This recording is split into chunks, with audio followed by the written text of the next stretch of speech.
Hi అండి, నమస్తే. Welcome to Lakshmi Priya garden. అందరూ బాగున్నారండి. అందరూ బాగుండాలని మనస్ఫూర్తిగా కోరుకుంటున్నానండి.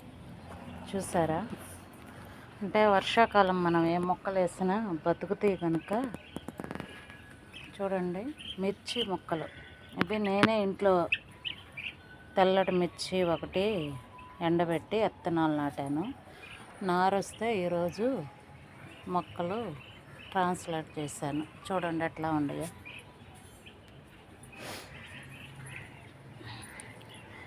అలానే కొన్ని కాకరకాయలు కూడా హార్వెస్ట్ చేశానండి. ఒక పావు కేజీ దాకా ఉంటాయి. మన చేతితో పండించుకున్న కాకరకాయలు ఎన్ని వచ్చినా హ్యాపీయే కదంటండి. టేస్ట్ చాలా బాగుంటుంది. వీలైతే ఎవరైనా సరే మొక్కలు పెంచుకోవడానికి ట్రై చేయండి. అదేవిధంగా ఇదిగో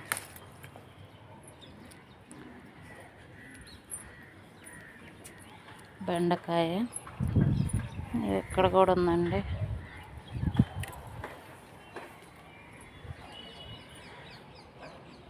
మాకు ఒంగోలులో 15 రోజుల నుంచి బాగా వర్షాలండి. అందువల్ల మొక్కలు తడారకుండా పాడైపోతున్నాయి.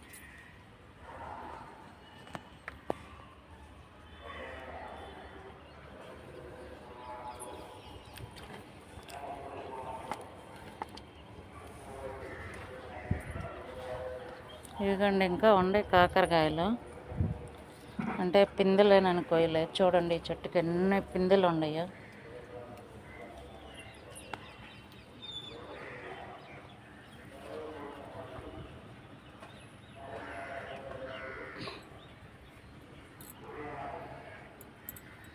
ఇదిగోండి వంకాయలు. మొన్న ఈ ఒక్క చెట్టుకే పావు కేజీ దాకా వచ్చినాయి. ఇక ఇప్పుడు మళ్ళీ ఉండయండి.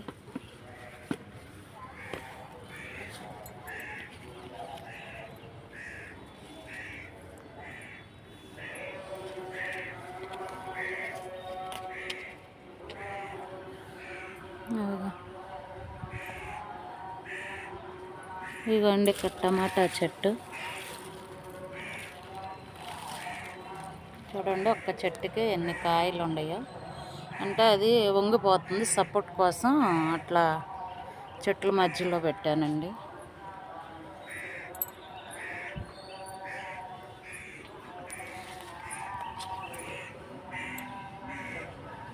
ఇదిగోండి గులాబీ పూలు చూడండి. లిల్లీ అండి, ఆకాశానికి వెళ్ళి కాస్తున్నాయి.